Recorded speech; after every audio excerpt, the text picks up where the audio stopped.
तो chapter 4 already हम basically chapter 4 related to software है। ठीक है। सॉफ्टवेयर दो तरह के होते हैं, सिस्टम सॉफ्टवेयर और एप्लीकेशन सॉफ्टवेयर। तो इसके अंदर इनिशियली हमने एप्लीकेशन सॉफ्टवेयर डिस्कस किए थे, फिर हमने सिस्टम सॉफ्टवेयर डिस्कस किए थे। और एप्लीकेशन सिस्टम सॉफ्टवेयर के अंदर basically operating system main main main software जो सबसे पहले इंस्टॉल होता है आपके कंप्यूटर्स में या डिवाइसेस में, उसके बाद बाकी सॉफ्टवेयर इंस्टॉल होता है। तो सिस्टम सॉफ्टवेयर में एक डिवाइस ड्राइवर होता है, यूटिलिटी सॉफ्टवेयर होते हैं और ट्रांसलेटर होते हैं। अब यहाँ पे उसी को कंटिन्यूटी है, types of programming language, translator and integrated development. Basically तीन डिफरेंट टॉपिक। तो प्रोग्रामिंग लैंग्वेज की अगर हम बात करें तो देर आर, मैं पहले आपको बताया था, थोड़ा सा उसको को लेकर जो अगर हम लैंग्वेजेस की बात करें ना, तो there are two main category. ठीक है। अगर हम लैंग्वेज की बात करते हैं तो बेसिकली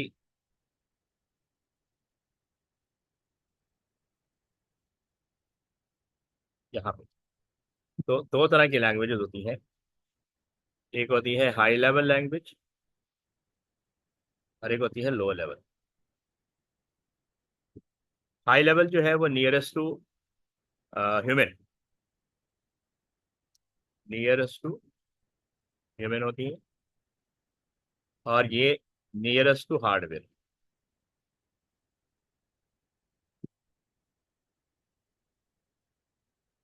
ठीक है। तो हाई लेवल वो लैंग्वेजेस होती हैं जिसको ह्यूमन इजीली प्रोग्राम कोड कर सकता है, इसके अंदर इजीली वो अपना प्रोग्राम राइट कर सकते हैं।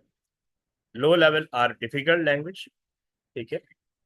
इसमें भी दो कैटेगरीज मिलेंगी। एक तो machine code itself. Machine code का मतलब है कि आप जो इसमें प्रोग्रामिंग करेंगे वो बाइनरी फॉर्म में करेंगे।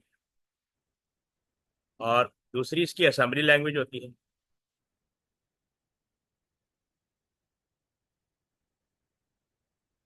ठीक है? जो मशीन लैंग्वेज थी वो फर्स्ट जनरेशन लैंग्वेज थी, वो फर्स्ट जनरेशन कंप्यूटर के लिए बनाई गई थी। और जो असेंबली लैंग्वेज है वो सेकंड जनरेशन कंप्यूटर के लिए बनाई गई थी। लेकिन ये मशीन कोड जो है वो डायरेक्टली एग्जीक्यूट होता है, इसको किसी ट्रांसलेटर की जरूरत नहीं पड़ती। लेकिन असेंबली लैंग्वेज जो है वो डायरेक्टली एग्जीक्यूट नहीं करती, इसका अपना एक ट्रांसलेटर आता है जिसको हम कहते हैं असेंबलर। क्या कहते हैं? असेंबलर। ठीक है। तो ये बेसिकली लो लेवल के अंदर कैटेगरी है। अभी आगे इनकी डिटेल आएगी। हाई लेवल लैंग्वेज भी डायरेक्टली एग्जीक्यूट नहीं होती। ठीक है। इनके अपने ट्रांसलेटर होते हैं, वो भी डिस्कस करेंगे इसके अंदर। यानी इसके अंदर भी ट्रांसलेटर होता है, काइंड ऑफ ट्रांसलेटर। तो इसमें एक तो होता है कंपाइलर और एक होता है इंटरप्रेटर। ये दो ट्रांसलेटर होते हैं जो आपकी हाई लेवल लैंग्वेज। जी अरीब, यहाँ तक कोई प्रॉब्लम? No sir. मुझे आपको समझ में आ गया? Yes sir. अब यहाँ पे एक डिफरेंट थोड़ी सी डिटेल दी हुई है। यहाँ पे लिखा हुआ है people use many different languages to communicate with each other. ये ह्यूमन लैंग्वेज की बात कर रहे हैं। To understand each other people need to speak the same language और यूज एन इंटरप्रेटर। या तो सेम लैंग्वेज आनी चाहिए जैसे उर्दू या इंग्लिश, या अगर हमें अदर लैंग्वेज नहीं आती तो भी हमारे पास इंटरप्रेटर या ट्रांसलेटर होना। फिर लिखा हुआ है प्रोग्रामर यूज, अब यहाँ बात आ गई प्रोग्रामर की। Programmer use different programming languages to communicate with the computer. Computer से कम्युनिकेट करने के लिए आपके पास कोई ना कोई प्रोग्रामिंग लैंग्वेज होनी चाहिए। Computer only understand their own language called machine code. तो जो पहला फर्स्ट जनरेशन कंप्यूटर आया था उसके लिए हमने मशीन कोड या बाइनरी लैंग्वेज भी कहते हैं वो डेवलप की। बाइनरी लैंग्वेज का मतलब है कि आपके सारे कोड इस फॉर्म में होंगे, 100 1। ठीक, काइंड ऑफ दैट। अच्छा, फिर कह रहे हैं कंप्यूटर, अच्छा, program program must be translated into machine code for computer to understand. अगर आप मशीन कोड में प्रोग्रामिंग नहीं कर रहे, अभी थोड़ी देर पहले आपको बताई थी, हाई लेवल लैंग्वेजेस जो होती हैं they are converted into machine code by using what we say translator. ठीक, टॉफल आपने इतनी देर कर दी। चलो, फिर लिखा हुआ है program instruct computer on what to do and how to do it and when to do. ये प्रोग्राम की डेफिनेशन, परफेक्ट डेफिनेशन। प्रोग्राम का मतलब होता है, program is a collection of instruction which tell computer what to do, how to do and when to do। ठीक है, ये तीन चीजें आपके प्रोग्राम के अंदर होती है। करना क्या है, परफॉर्म क्या, मेथड क्या अप्लाई होगा और कब करना। This allow computer to perform a wide variety of task. ठीक है, इसके थ्रू आप डिफरेंट टास्क को परफॉर्म करवा सकते हैं। Computer can perform task like streaming videos, writing reports और प्रोवाइडिंग वेदर फोरकास्ट। ये वो काम है जो ऑटोमेटिकली हो रहे होते हैं। Example, computer can be program to carry out simple task efficiently. ठीक है, ओके, इस स्लाइड में कोई परेशानी?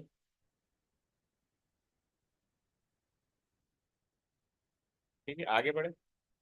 अब कंप्यूटर प्रोग्राम क्या होता है? The computer program is a list of instruction that enable a computer to perform specific task. अभी हमने सूडो कोड बनाए थे, उसके अंदर हमने छोटे छोटे सूडो कोड अभी बनाए। करेक्ट। अब उसके बाद थोड़े लेंदी भी शुरू हो जाएंगे उसके बाद। तो जैसे सम ऑफ टू नंबर्स का प्रोग्राम बनाया है, या sum of product of two number का एक प्रोग्राम बनाया है, तो क्या होता है, ये वो एक प्रोग्राम बन जाता है, वो एग्जीक्यूट होता है, चलता है, आप डेटा इनपुट करते हैं, प्रोसेस होता है और आउटपुट जनरेट करते हैं। अब ये कह रहा है program can be written in high level और लो लेवल। अभी जैसे मैंने एक वो चार्ट बनाया था कि आपकी जो प्रोग्रामिंग है वो या तो हाई लेवल में होगी या लो लेवल में होगी। The choice of language depend on the task and the computer being. यानी टास्क किस नेचर का है। अगर तो आप ड्राइवर बना रहे हैं, डिवाइस के ड्राइवर बना रहे हैं, तो फिर हम लो लेवल लैंग्वेज में काम कर रहे हैं। लेकिन अगर आप रियल लाइफ प्रॉब्लम को रिजॉल्व कर रहे हैं तो फिर हाई लेवल पे काम करते हैं। अब कह रहे हैं most programmer prefer writing in high level language, क्योंकि ये हमारी नियरेस्ट टू ह्यूमन लैंग्वेज। इसके अंदर प्रोग्राम कोड बनाना हमारे लिए easy होगा। मोस्ट डिफिकल्ट है कि आप लो लेवल में यानी बाइनरी लैंग्वेज बनाए। उससे लेस डिफिकल्ट है क्या कहते हैं, असेंबली लैंग्वेज। और मोस्ट इजी है आपका इसके अंदर हाई लेवल है। Assalamualaikum, sir. वालेकुम सलाम। आप लेट हो गए? Yes, sir. अच्छा, अच्छा, हमारा ये टॉपिक चल रहा है, थोड़ा सा मैं रिवाइज कर देता हूँ। ये चैप्टर 4 का है, types of programming language, translator and integrated development. इसको हम डिस्कस करेंगे। जो मानिए आप इसको जस्ट क्विकली गो थ्रू कर लें, फिर मैं आपको फर्दर बताऊँ। नॉफिल आप भी Okay, देख लें, ठीक, आप भी देख लें ताकि फिर मैं आपको फर्दर ब्रीफ करता हूँ, लाइन अप कर दूँगा। Okay, sir.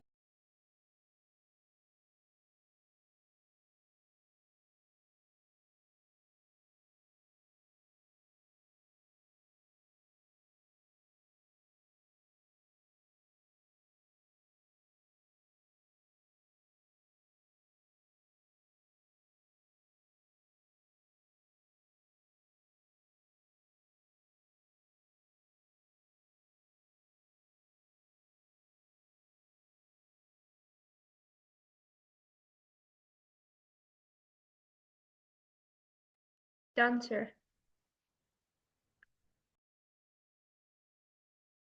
ओके, बेसिकली जो हमारा आज का टॉपिक है वो है लैंग्वेज। तो दो तरह की लैंग्वेज होती है, there are two types of language, एक हाई लेवल और एक लो लेवल। ठीक है, हाई लेवल वो लैंग्वेजेस होती हैं जो ह्यूमन बेस्ड होती हैं, जो नियरेस्ट टू ह्यूमन होती है। ठीक है, और लो लेवल वो होती हैं जो नियरेस्ट टू हार्डवेयर होती है। तो इधर मैं दोबारा एक वो बनाया था, एक चार्ट सा बनाया था ताकि आपको एक क्विक आइडिया हो जाए। जब हम लैंग्वेज लैंग्वेज वो सॉफ्टवेयर है जिसके थ्रू हम प्रोग्राम बनाते हैं। ठीक है, तो प्रोग्रामिंग लैंग्वेज की अगर हम बात करें, ये दो तरह की होती है, एक हाई लेवल लैंग्वेज और एक लो लेवल लैंग्वेज। ठीक है, लो लेवल लैंग्वेज दो कैटेगरीज आती हैं, एक तो मशीन कोड और एक आपका असेंबली लैंग्वेज। मशीन कोड वो लैंग्वेज है जो बाइनरी फॉर्म में होती है, जैसे 1101, इस तरह कोई भी कोड लिखेंगे आपने बाइनरी फॉर्म में। तो जो फर्स्ट जनरेशन कंप्यूटर आए थे वो मशीन कोड बेस्ड थे, उसके अंदर जो भी प्रोग्राम राइट करते थे वो बाइनरी फॉर्म में होता। फिर सेकंड जनरेशन कंप्यूटर आए, उसके लिए फिर हमने असेंबली लैंग्वेज। अच्छा, मशीन कोड जो कि मशीन की अपनी लैंग्वेज है तो वो डायरेक्टली एग्जीक्यूट हो जाती है। असेंबली लैंग्वेज जो है combination of machine code, human language था, ये डायरेक्टली एग्जीक्यूट नहीं होती, इसका अपना एक ट्रांसलेटर है जिसका नाम रखा असेंबलर। ठीक है।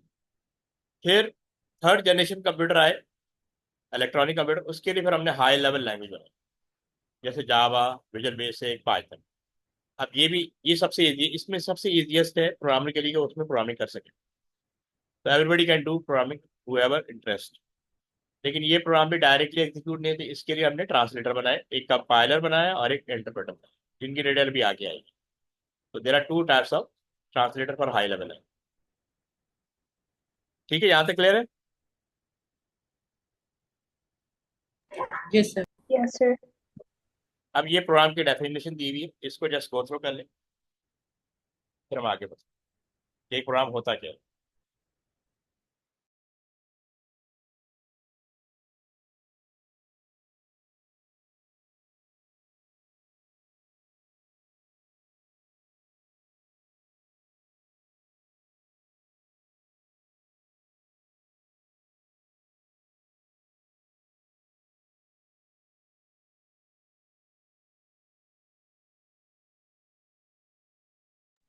Settle.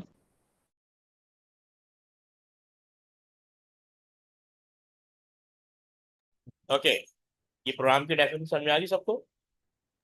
Yes. ठीक है। तो बेसिकली प्रोग्राम बनाने का पर्पज होता है to control the hardware to perform a task. अच्छा, अब ये हाई लेवल लैंग्वेज और लेवल लो लेवल की वो डिस्क्रिप्शन है जो मैं ऑलरेडी आपको बता चुका हूँ।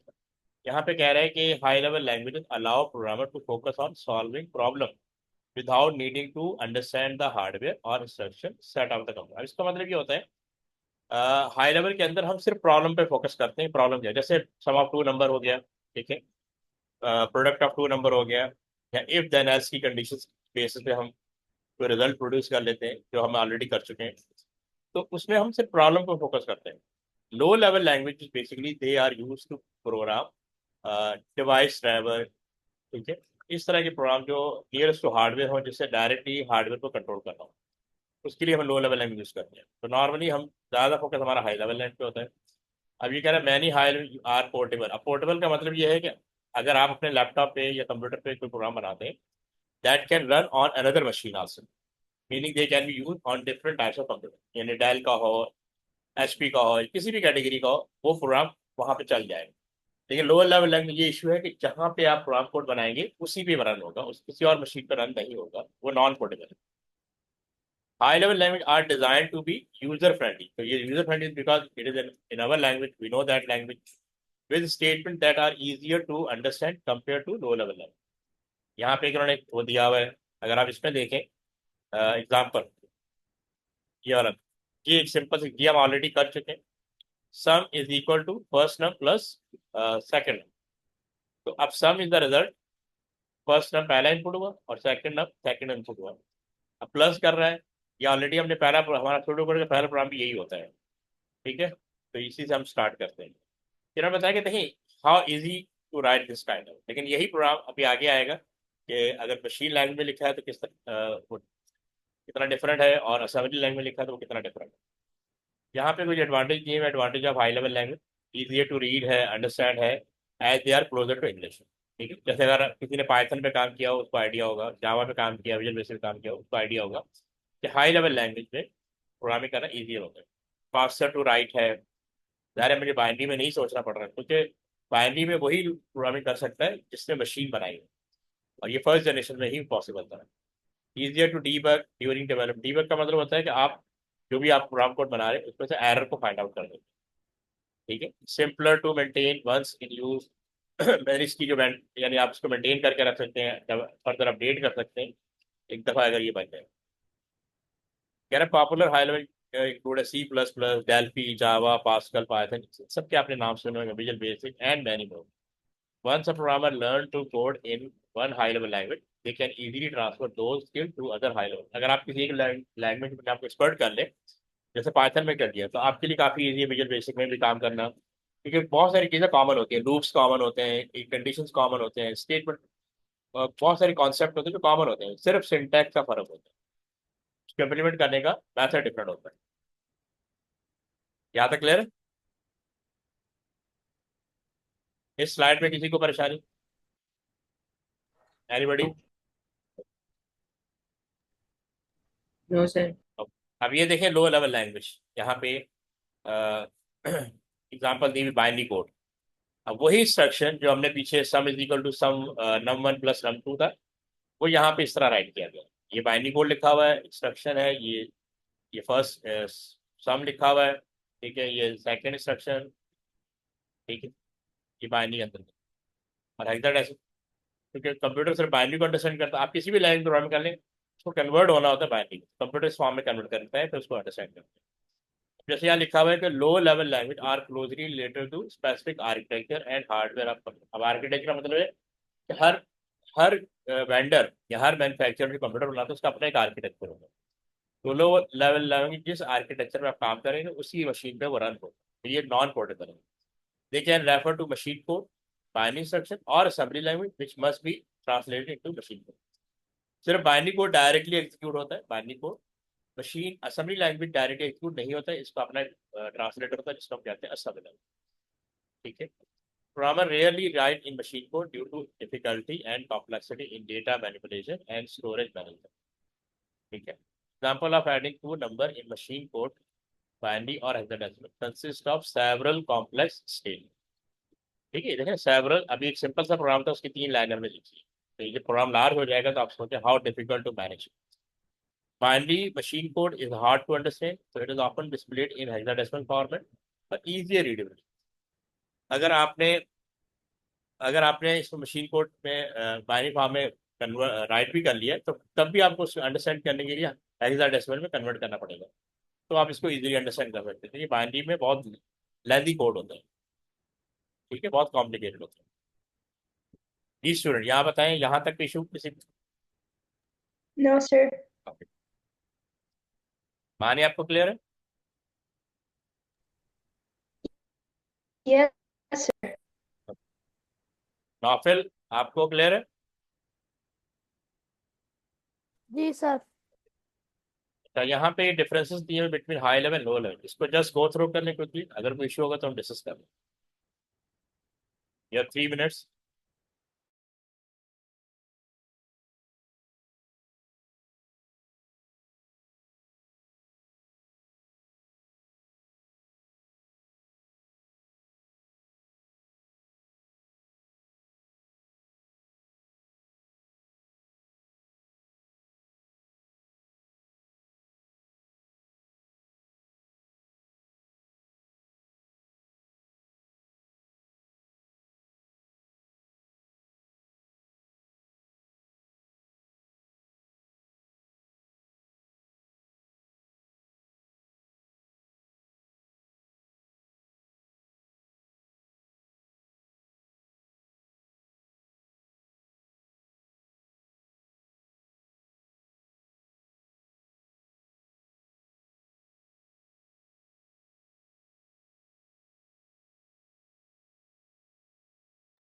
ओके, पढ़ लिया आप लोगों ने?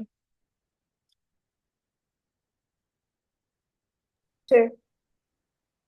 पूछना आपको क्लियर है? जी सर। नौफिल आप बताएं, कोई पॉइंट, कोई एलिमेंट, कोई पार्ट्स जो क्लियर ना हो?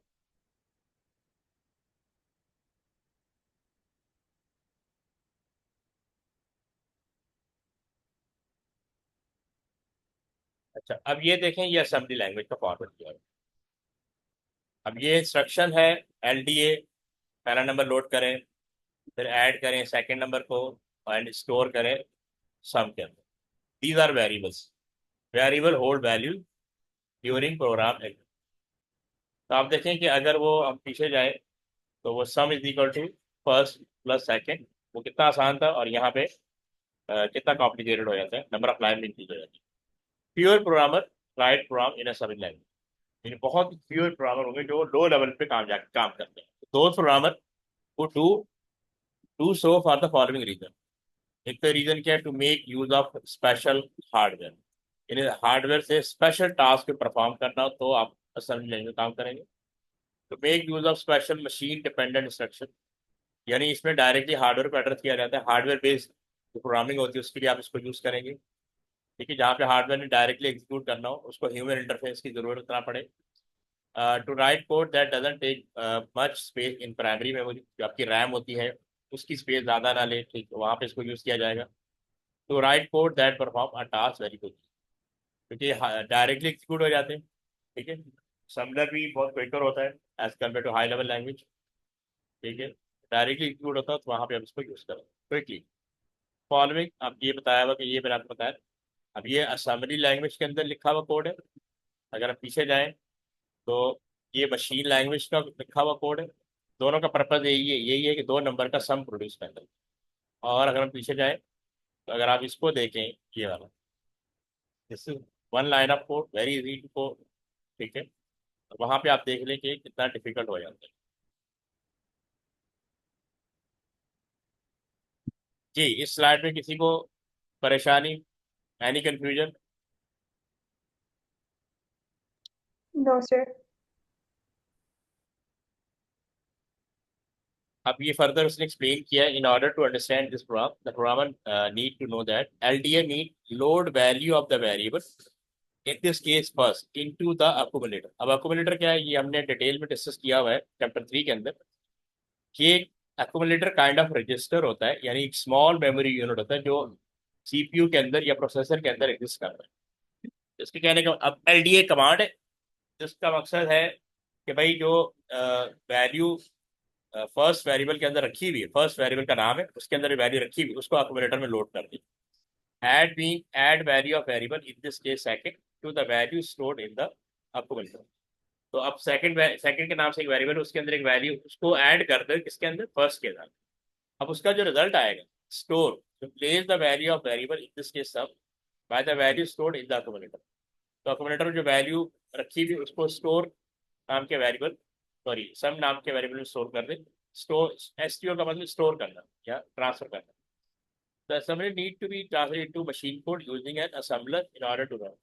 तो assembler एक ट्रांसलेटर है जो असेंबली लैंग्वेज का यूज होता है, ठीक है। Any problem here? No, sir.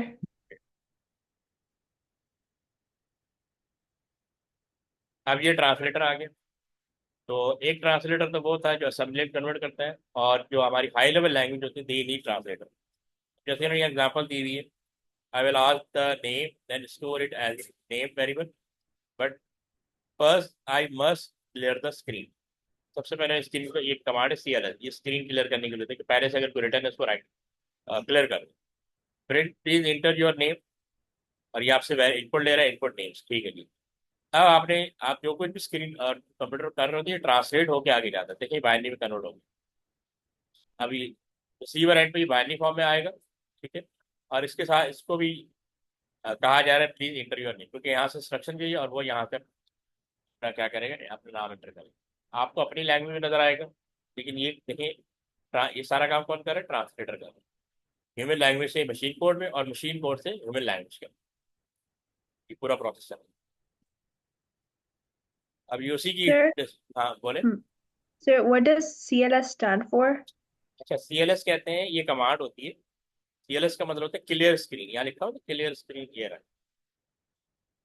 CLS का मतलब होता है क्लियर स्क्रीन, यानी स्क्रीन पे जो कुछ भी है, ये असल में जो टेक्स्ट बेस्ड प्रोग्रामिंग लैंग्वेज होती है ना, उसके अंदर हम इसको यूज करते हैं इस कमांड। तो पहले से अगर Okay, कुछ sir. पहले से स्क्रीन पे कुछ रिटर्न है उसको क्लियर कर दें ताकि मैं नया प्रोग्राम राइट कर सकूं, ठीक है। ये जस्ट एग्जांपल दी थी कि आप कैसे प्रोग्राम, यानी आप जो कुछ भी राइट करते हैं it is converted into binary. यहाँ इसकी डिस्क्रिप्शन दी हुई कि computer program are written by human in a form understandable to train program. यानी अगर आप जावा एक्सपर्ट हैं तो आप उसको अंडरस्टैंड कर सकते हैं, पाइथन एक्सपर्ट है तो पाइथन की बेस पर अंडरस्टैंड कर सकते हैं। Program must be translated into machine code binary for computer to execute them, ठीक है ना, मशीन कोड में कन्वर्ट होना जरूरी है। Human find it difficult to read binary but computer only understand binary structure. अब यहाँ पे फिर लिखा unity program called a translator used to convert program into binary. तो ह्यूमन लैंग्वेज से बाइनरी में कन्वर्ट होता है और बाइनरी लैंग्वेज से ह्यूमन फॉर्म में कन्वर्ट होता है, ये काम ट्रांसलेटर के थ्रू होता है। तो there are several type of translate program each design to perform a different task. फिलहाल तो हमने दो ही देखे, एक एक कंपाइलर होता है और एक इंटरप्रेटर होता है, हाई लेवल लैंग्वेज जो यूज होता है। यह आ गया कंपाइलर। अब कंपाइलर क्या है, इसके ब्रीफ पहले से बताया तो कंपाइलर बेसिकली ट्रांसलेटर है। इसमें ये डिफरेंट लैंग्वेज का यूज होता है। अब इसमें होता है क्या कि मैं 10 लाइनों का प्रोग्राम कोड राइट करूँ, 100 लाइनों का करूँ, 1000 लाइनों का करूँ, मुझे कहीं पे भी रोका नहीं जाएगा, मतलब मैं अपनी मर्जी से करता हूँ। लेकिन जब मैं कंपाइल करूंगा, यानी कंपाइल करने का मतलब है कि मैं कहूँगा भाई इसको कन्वर्ट कर दो या मेरे प्रोग्राम को रन कर दो या एग्जीक्यूट कर दो, तो अब वो मुझे डिफरेंट एरर देगा। एरर याद रखें 3 तरह के होते हैं, एक होता है सिंटैक्स एरर, एक होता है लॉजिकल एरर और एक होता है रन टाइम एरर। इसकी डिटेल भी आगे आएगी। तो बेसिकली अगर हम एरर की बात करें, मैं यहाँ पे एरर का बनाता हूँ। आपके कम यानी प्रोग्रामिंग लैंग्वेज में 3 तरह के एरर होते हैं। एक होता है सिंटैक्स एरर, और एक होता है लॉजिकल एरर, और एक होता है run time error. Run time का मतलब है कि जब प्रोग्राम चल रहा होगा तो प्रोग्राम क्रैश कर जाए किसी किसी भी रीजन की वजह से। लॉजिकल का मतलब होता है कि आपके प्रोग्राम आपका प्रोग्राम रन हो जाएगा, लेकिन उसका जो रिजल्ट है वो डिफरेंट होगा। लॉजिक का मतलब है कि आपने कहीं पे किसी स्टेटमेंट में प्लस करना था, दो इंस्ट्रक्शन, दो स्टेटमेंट को आपस में, जैसे ये हो रहा है, यहाँ पे आपने प्लस करना था, आपने माइनस कर दिया, प्रोग्राम तो आपका चल जाएगा, लेकिन रिजल्ट रॉन्ग हो। ये होता है लॉजिकल, यानी आपने एक रॉन्ग लॉजिकल यूज कर। सबसे बड़ा इशू आता है सिंटैक्स एरर। सिंटैक्स का मतलब होता है कि आपने उस लैंग्वेज की ग्रामर को फॉलो नहीं किया, क्योंकि हर लैंग्वेज के पीछे ग्रामर होती है। जैसे फर्ज करें जी, सेमी कॉलन लगाना भूल गए, या आपने डबल कोटेशन लगाना था लेकिन इसको आप क्लोज नहीं किया, या आपने ब्रैकेट नहीं लगाई, यहाँ ब्रैकेट लगाने के लिए आपने नहीं लगाई, तो क्या करेगा कंपाइलर? जब आप कंपाइलर का इशू ये कि आपको प्रोग्रामिंग करते हुए कहीं नहीं रोकेगा। जब आपने 10 लाइनें टाइप कर ली या 20 लाइनें टाइप कर ली, अब आपने इसको कंपाइल किया, जितनी भी लाइनों का प्रोग्राम था आपने उसको कंपाइल किया, तो एक लिस्ट ऑफ एरर दे देगा, और वो सारे एरर जो होंगे वो सिंटैक्स एरर होंगे। वो लॉजिकल नहीं होगा, वो रन टाइम नहीं होगा, क्योंकि लॉजिकल को कोई भी ट्रांसलेटर कैच नहीं कर सकता, ये आपको देखना पड़ता है लाइन बाय लाइन। और रन टाइम होता है कि जब आपने प्रोग्राम चलाया तो प्रोग्राम हैंग हो गया किसी वजह से, इसका मतलब है कोई हार्डवेयर का इशू आ गया, कोई सॉफ्टवेयर का अपना कोई इशू आ गया। ठीक है, तो मेन इशू जो आपने करेक्ट करने होते हैं, जिसको हम कहते हैं डीबग, हम कहते हैं डीबग करना, यानी बग को रिमूव करना। तो बग कब आता है? नॉर्मली आता है जैसे सिंटैक्स एरर या लॉजिकल एरर। अब जैसे यहाँ लिखा हुआ है compiler translate an entire high level. अब इंटायर का वर्ड क्यों यूज किया? मैंने कहा आपने 10 लाइनों का प्रोग्राम लिखा, 100 लाइनों का लिखा या 1000 लाइनों का लिखा, आपको कहीं कोई नहीं रोकेगा। ठीक है, ये एंड जब आप कंपाइल करेंगे तो आपको बताया जाएगा कि आपके प्रोग्राम में इतने इतने एरर है into machine code in one go. ठीक है, इसीलिए वन गो लिखा हुआ है। The compiled machine code can be reuse multiple time to perform the same task without recompiling. जब एक दफा कंपाइल हो जाता है और अब ये प्रोग्राम चल, यानी आप एग्जीक्यूट हो गया, तो ये आपकी मशीन पे भी चलेगा, अगर आपने इसको कहीं किसी और मशीन पे चलाना वहां भी चलेगा, तो वहां पे कंपाइल करने की जरूरत नहीं होगी। If the compiler detect error, it produce an error report instead of generating machine. पहले वो एरर रिपोर्ट जनरेट करेगा, भाई आपकी लाइन नंबर 10 में एरर है, लाइन नंबर 20 पे एरर है या 15 पे एरर है, वो लाइन नंबर ही बताएगा। ठीक है, इन लाइन पे आपका एरर है, इसको जाके रिमूव करें। जैसे आप ये कॉलन, ये इक्वल लगाना भूल गए, ठीक है, ये सिंटैक्स एरर है। सेमी कॉलन लगाना भूल गए, सिंटैक्स एरर है काइंड ऑफ। अब कह रहे हाई लेवल प्रोग्राम स्टेटमेंट लिखा, become the following machine code instruction when translate. आपने हमने हाई लेवल में ये लिखा और मशीन कोड में ये कन्वर्ट होके इस तरह आ गया। ठीक है, यहाँ पे किसी को कोई question, any problem? Till here clear? यहाँ तक क्लियर है सब? Yes, sir. Yes, sir. अब ये इंटरप्रेटर आ गया। इंटरप्रेटर वो ट्रांसलेटर जो लाइन बाय लाइन आपसे करेक्शन करवाएगा। यानी अगर आपकी लाइन नंबर 1 पे सिंटैक्स एरर है तो ये आपको सेकंड लाइन पे नहीं जाने देगा, बोलेगा पहले इसको करेक्ट करें फिर आप नेक्स्ट लाइन पे जाए।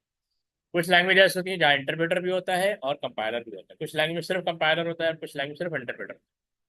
An interpreter read and translate each statement of a high level language from one by one. लिखा वन बाय वन, इसका मतलब है कि लाइन 1 पे अगर एरर है तो लाइन 2 पे आप नहीं जा सकते जब तक आप लाइन 1 को करेक्ट नहीं करते। After translating a statement, it immediately perform the specified action before moving to the next stage. उसी जो भी आपने लाइन ऑफ कोड लिखा है पहले उसको एग्जीक्यूट करेगा फिर नेक्स्ट लाइन पे जाएगा। If an error is found, execution stop and error message displayed something sometime with a suggested trick.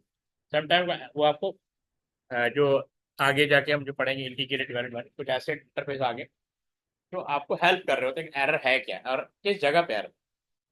पुरानी लैंग्वेज में बहुत मसला होता था कि वो हमें हेल्प नहीं करते थे, बस वो बताते थे एरर है, हाईलाइट हो जाता था, लेकिन एरर क्या, ये नहीं बताता। The program must be interpreted again each time it is run. ठीक है, जब भी आप इसको रन करने जाएंगे तो आपको फिर से इंटरप्रेट करना पड़ेगा। That's it. अब देखिए यहाँ पे ये कह रहे हैं, अच्छा वो थे हाई लेवल लैंग्वेज के ट्रांसलेटर, इंटरप्रेटर और कंपाइलर, और ये असेंबलर जो है ये ट्रांसलेटर है assembly language. It is only use in assembly language. An assembler translate a program written in assembly language into machine code. मैंने आपको पहले बताया था असेंबली लैंग्वेज जो है ये सेकंड जनरेशन लैंग्वेज थी, और ये सेकंड जनरेशन कंप्यूटर के लिए आई।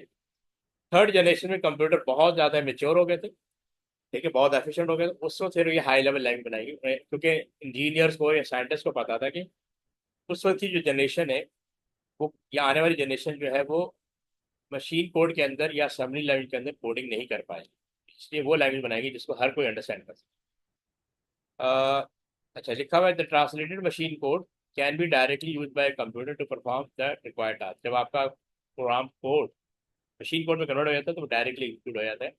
Once assemble the machine code can be reuse multiple time without needing reassemble. एक दफ़ा अगर आपने इसको असेंबल कर लिया पूरे प्रोग्राम कोड को और मशीन कोड में कन्वर्ट हो गया, तो नेक्स्ट टाइम आपको उसको ट्रांसलेट करने की जरूरत है, बस आपने एक दफ़ा उसको ट्रांसलेट करवाना है। ठीक है, ये आपने हाई लेवल लैंग्वेज में लिखा प्रोग्राम, ठीक है, सॉरी असेंबली लैंग्वेज के अंदर लिखा प्रोग्राम है जिसके अंदर L D A, load load variable first into accommodator, add second variable, variable के अंदर जो वैल्यू ऐड कर दो अकोमोडेटर के अंदर, और स्टोर कर दो उसको सम वेरिएबल में।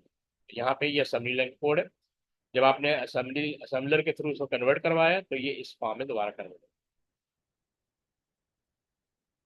जी, यहाँ तक तो परेशानी सबको क्लियर है? Sir, could you explain this again? हाँ, देखिए, ये असेंबलर क्या है, ट्रांसलेटर। हम पीछे चलते हैं। असेंबली लैंग्वेज ये रहा, ये वो लैंग्वेज है जो कि मैंने आपको बताया, ये जो सेकंड जनरेशन कंप्यूटर के लिए बनाई गई थी, ये अभी भी यूज होती है, ठीक है, अभी भी यूज होती है लो लेवल प्रोग्रामिंग के लिए, ठीक है, ड्राइवर्स बनाने और, ठीक है, इवन बहुत सारे ऑपरेटिंग सिस्टम भी असेंबली लैंग्वेज के थ्रू बनाए।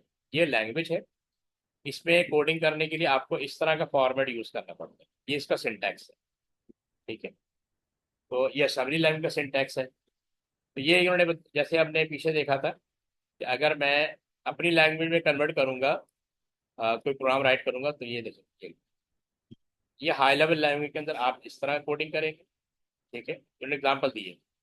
और अगर आप असेंबली लैंग्वेज में जाएंगे, जहाँ पे ये, अच्छा ये मशीन कोड का दिया हुआ है, मशीन कोड के अंदर आपने वही कमांड आपने इस वे में राइट करनी है। और अगर असेंबली लैंग्वेज जाएंगे तो असेंबली लैंग्वेज का ये फॉर्मेट है, तो आपको इस तरह राइट करना है।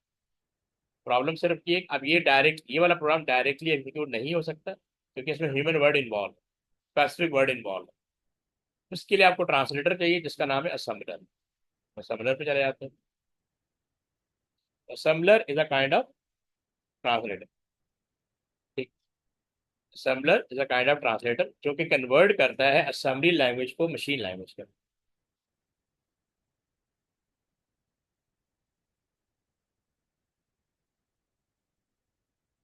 यहाँ तक पॉइंट क्लियर है? आप समझ में आ गया? Yes, sir. Okay. Yes, sir. Thank you, sir. अच्छा, अब यहाँ पे ये तीनों का कंपैरिजन दिया हुआ है, इसको गो थ्रू कर ले, और अगर कोई इशू होगा तो डिस्कस कर ले। यू हैव 2 और 3 मिनट्स।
Done.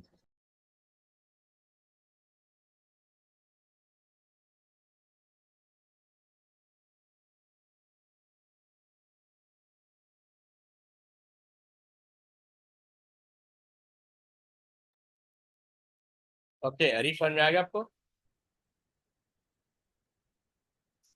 Yes, sir. गुस्सा आपको समझ में आएगा? ये जो यस सर। जो डिफरेंस दिए हुए, ठीक है। अब यहाँ पे दिया हुआ advantage and disadvantage of compiler and interpreter. तो ये भी क्विकली गो थ्रू कर ले, अगर कोई पॉइंट होगा तो आप मुझे बता दीजिएगा, तो डिस्कस कर लीजिए। ये इंटरप्रेटर के एडवांटेज डिसएडवांटेज दिए हुए, ये कंपाइलर के एडवांटेज और डिसएडवांटेज। Okay, sir.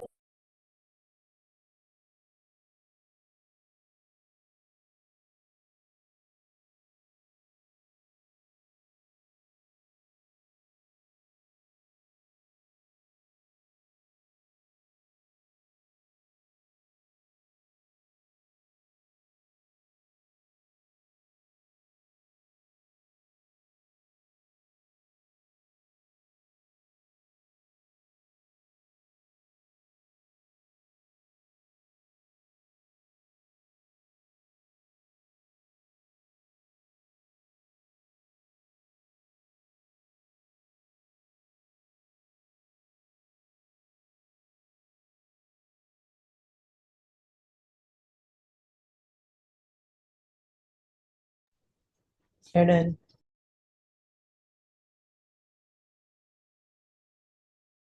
जी अरे कुछ कोई इशू इसके अंदर? No, मुसा, sir. ओके, मुसा आपने पढ़ लिया?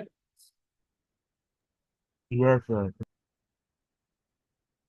अब इंटीग्रेटेड डेवलपमेंट एनवायरनमेंट। अब ये क्या है? बेसिकली जब हम किसी लैंग्वेज पे प्रोग्रामिंग परफॉर्म करते हैं, जैसे पाइथन हो गया, जावा हो गया, विजुअल बेसिक, हर एक का अपना अपना एक इन्वायरमेंट होता है। आप में से वीएस कोड किसी ने यूज किया? वीएस कोड, मुसा आपने पाइथन पे काम किया हो? यस मुसा सर। तो जो पाइचार पे काम किया होगा, है ना? दोनों में भी। अरे आपने किस पे काम किया है? Python. पाइचार। तो पाइचार बेसिकली आईडीई है पाइथन का, इसमें सिर्फ पाइथन की वर्किंग होती है, ठीक है। VS code multi multi ID है, मल्टी आईडी, यानी इसमें मल्टीपल लैंग्वेजेस के टास्क को परफॉर्म किया जा सकता है, ठीक। इसमें मल्टीपल लैंग्वेज के टास्क को परफॉर्म किया जा सकता है।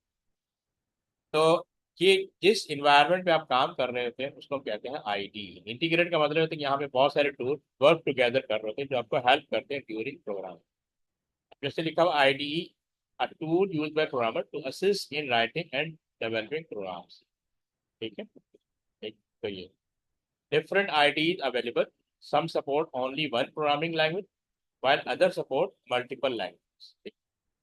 तो अब जैसे पाइथन है वो सिर्फ single one programming language support करता है, लेकिन पीएस कोड जो है मल्टीपल लैंग्वेजेस को सपोर्ट करता है। अब जैसे यहाँ दिया Python use for Python development, visual studio often use for visual Basic and other languages. तो बेसिकली, और ये ब्लू जो है primarily use for Java program. कुछ सिर्फ सिंगल प्रोग्रामिंग लैंग्वेज के लिए होते हैं और कुछ मल्टीपल लैंग्वेज। अब इसकी कुछ फैसिलिटीज है, कुछ फीचर है कि एक तो एक कोड एडिटर है, आप कोड को राइट कर सकते हैं, उसको चेंज कर सकते हैं।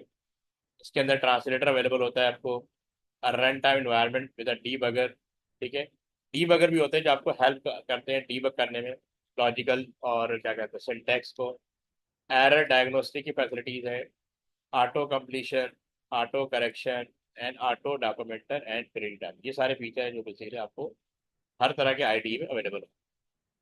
वन बाय वन डिटेल दी हुई, जैसे ये कोड एडिटर दिया हुआ है, ये पूरा एक इन्वायरमेंट है। अगर आपको, ये तो उसका दिया हुआ है विजुअल बेसिक का कोड एडिटिंग विंडो, ठीक है।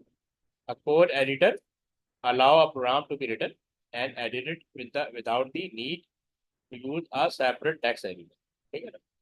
तो टेक्स्ट कोड एडिटर आपको हेल्प करता है कि आप अपना प्रोग्राम राइट कर सकें। Speed up the program development process as editing can be done without changing to different piece of software each time the programme need correcting और एडिंग। तो आप इसमें करेक्शन भी कर सकते हैं, फर्दर लाइन ऑफ कोड को ऐड कर सकते हैं, रिमूव कर सकते हैं। यानी ये पूरा एक एडिटर है कोड जिसपे अपना प्रोग्राम अपनी रिक्वायरमेंट के हिसाब से हम राइट कर सकते हैं, वट लॉजिक यू है। ये क्लियर है सबको दोनों को? अरीब ये क्लियर है? Yes, sir. मूसा आपको, आप ऑलरेडी आप लोग यूज टू हैं तो आपको इसलिए भी ज़्यादा क्लियर है क्योंकि आपने एक इन्वायरमेंट में काम किया है। अब ये ट्रांसलेटर आ गया, वही जो अभी हमने थोड़ी देर पहले पढ़ा, या तो कंपाइलर रन होगा या फिर इंटरप्रेटर रन होगा। ठीक है, जो आपके इस लाइन ऑफ कोड को कन्वर्ट कर देगा into machine code. Host ID usually provide a translator. This can be a compiler or interpreter to enable the program to be executed. The interpreter is often used for developing the program and the compiler to produce the final version of the program. ठीक है, okay. अब ये run time environment with debugger. तो debugger basically आपको help out करता है कि किस लाइन पे क्या एरर है, और दूसरा आपको हेल्प करता है कि ये लाइन ऑफ कोड क्या प्रोड्यूस कर रहा है। अब ये कह रहा है run time environment with debugger enable running the program during development. Debugger feature क्या है? सिंगल स्टेपिंग और ब्रेक पॉइंट, दो चीजें इसके अंदर। Allow the programmer to step through the program one line at a time, यानी वो हर लाइन को, जैसे ये लाइन है, क्या कहते हैं, ये एक लाइन है, एज वन एक वेरिएबल है, उसके अंदर हमने 91 स्टोर किया हुआ है। ये बता रहा है कि ये इंटीजर वेरिएबल है, तो लाइन बाय लाइन आपको बताएगा किस लाइन से क्या आउटपुट जनरेट हो रहा है। तो हम कहते हैं सिंगल स्टेप। फिर है break point, stop the program execution at specified point in the source code.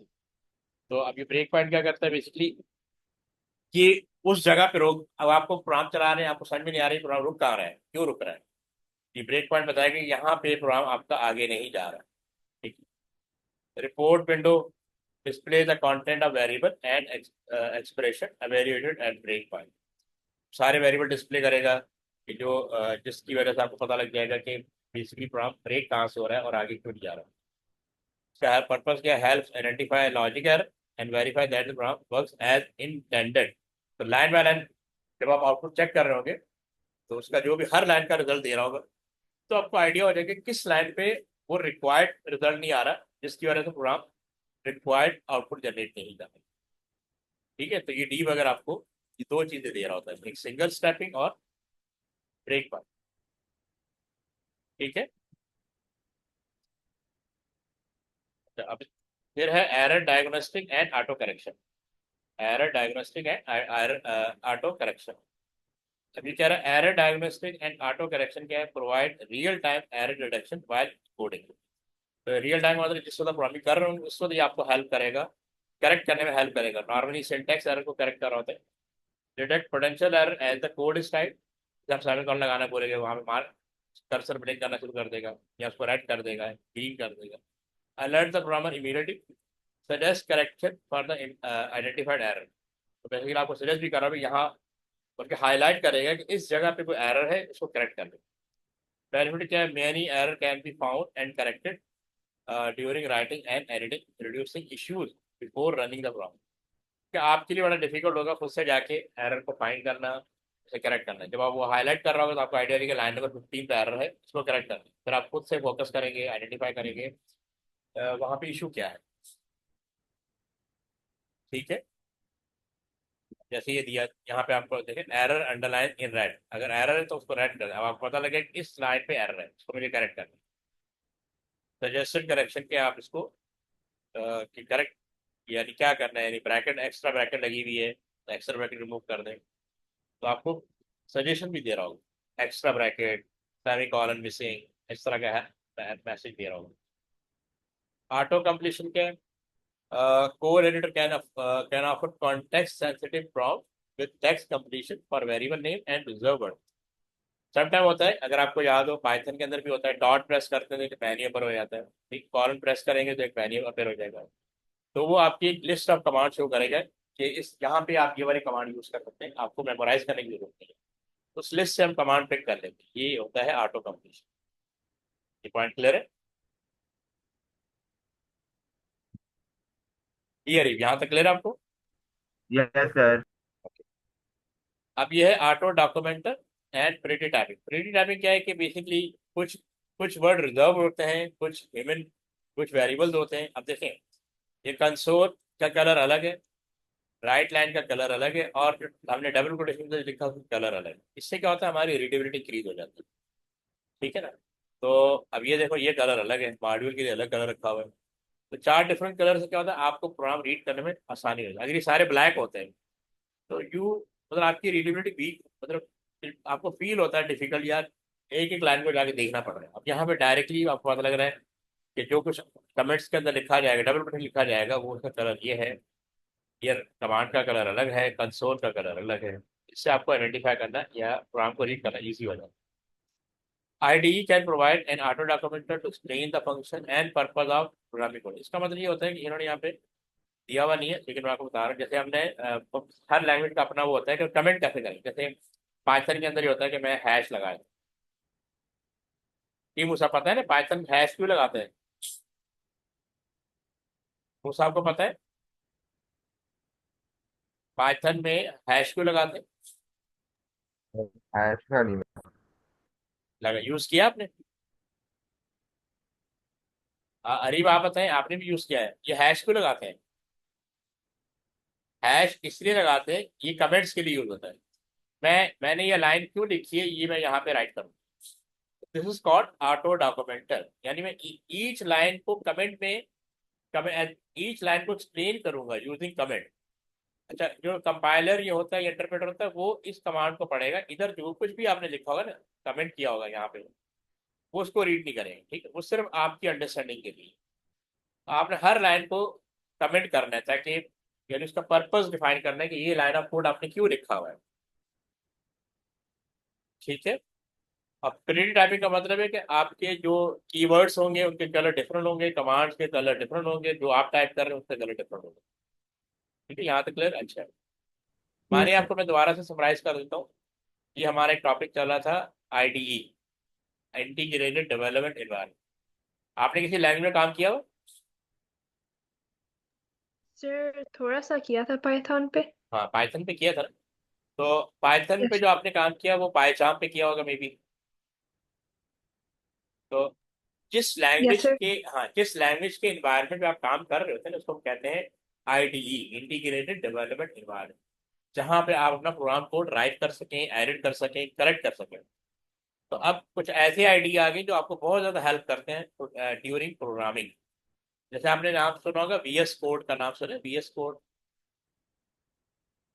No sir. अब ये एक ऐसा सॉफ्टवेयर है या IDE है जो आपको मल्टीपल लैंग्वेजेस के एनवायरनमेंट देता है। नॉर्मली प्रैक्टिस ये है कि हर कि उस जो IDE होते हैं वो सिंगल इन्वायरमेंट प्रोवाइड करते हैं, लेकिन ये एक ऐसा सॉफ्टवेयर है, और भी होंगे लेकिन हम ज़्यादातर इसके साथ यूज हुए, जो आपको मल्टीपल लैंग्वेजेस का इन्वायरमेंट देते हैं। यानी मैं इसमें जावा पे भी काम कर सकता हूँ, मैं पाइथन पे भी काम कर सकता हूँ, मैं जावा स्क्रिप्ट पे भी काम कर सकता हूँ, HTML पे भी काम कर सकता हूँ। हर तरह की लैंग्वेजेस में जिसको भी मैंने यूज करना है, मैं VS कोड इंस्टॉल करके अपना टास्क को परफॉर्म कर सकता हूँ। तो ये बेसिकली IDE क्या होते हैं, it gives you a facility to create a program, edit a program, और उसके जो एरर्स है वो आप निकाल। इसमें कुछ फीचर थे जहाँ पे हम डिस्कस कर चुके हैं। ये कोड एडिटर होता है, ट्रांसलेटर होता है, इसके अंदर रन टाइम एनवायरनमेंट में डीबगर की फैसिलिटी होती है, एरर डायग्नोस्टिक की फैसिलिटी होती है, ऑटो कंप्लीशन है, ऑटो करेक्शन है, और ऑटो डॉक्यूमेंटर एंड पेरिटी। तो ये कोड एडिटर है। जैसे इन्होंने ये विजुअल बेसिक का एनवायरनमेंट दिया हुआ है, ठीक है, विजुअल स्टूडियो कोड एडिटर दिया। तो जिस तरह पाइचाम के अंदर होता है, पाइचाम में भी आपने काम किया हुआ है, ठीक है, उसके अंदर आपको वो मिल जाएगा, इसका अपना एनवायरनमेंट। ठीक है। Code okay editor, sir. ये ट्रांसलेटर है जो अभी हमने पढ़ा था, कंपाइलर और इंटरप्रेटर। ठीक है। तो जो भी हर लैंग्वेज का अपना एक ट्रांसलेटर होता है, किसी में इंटरप्रेटर होगा, किसी में क्या बोलते हैं कंपाइलर होगा, और किसी में दोनों होंगे, जावा के अंदर दोनों होते हैं। ये रन टाइम डीबगर है, ये आपको हेल्प करता है डीबग करने में। ठीक है, लाइन बाय लाइन चेक करना है, ये सिंगल स्टेपिंग का मतलब है कि लाइन बाय लाइन आप चेक कर सकती हैं लॉजिकल एरर कहाँ पे आ रहा है। ठीक है, सिंटेक्स एरर तो खुद ही बताया था वो, ब्रेक पॉइंट कहाँ पे प्रोग्राम रुक रहा है, कहाँ पे आप ब्रेक लगा के उससे पहले वाली लाइनों को एग्जीक्यूट करेंगे या उसके बाद वाली लाइनों को एग्जीक्यूट करेंगे, तो आपको पता लग जाएगा प्रोग्राम का बिहेवियर क्या है, कहाँ पे इशू आ रहा है। ठीक है। Okay error sir. Error error diagnostic और ऑटो करेक्शन का मतलब होता है कि ये आपको एक मेन्यू प्रोवाइड करेगा। आप डॉट प्रेस करेंगे ना तो मेन्यू आ जाएगा, उसके साथ उससे वहां से आप कमांड को सेलेक्ट कर सकते हैं। ठीक है, ऑटो करेक्शन। तो सॉरी, इसमें बेसिकली आपको ये भी बताएगा कि आपकी लाइन में कहाँ एरर है। जैसे यहाँ पे दिया हुआ, ये रेड कर देगा, तो आपके लिए इजी हो गया कि आपने करना क्या है, और सजेस्ट भी कर रहा होगा कि आपने एक्स्ट्रा ब्रैकेट लगा दिए, सेमीकोलन लगा दिए, वही है। ये ऑटो ओके, कंप्लीशन थैंक जो यू मैं सर। आपको पहले बता रहा था कि जैसे मैं डॉट लगाया ना, डॉट के साथ एक मेन्यू आ जाएगा, उस मेन्यू से बेसिकली मुझे डिफरेंट कमांड मिल जाएगी, और उसको मैं यूज़ कर लूँगा एज पर रिक्वायरमेंट। और ये डॉक्यूमेंटर आप जब आप देख ही लिया था आपने, ग्रिड टाइपिंग का मतलब है कि डिफरेंट कलर्स होंगे डिफरेंट पर्पस के लिए।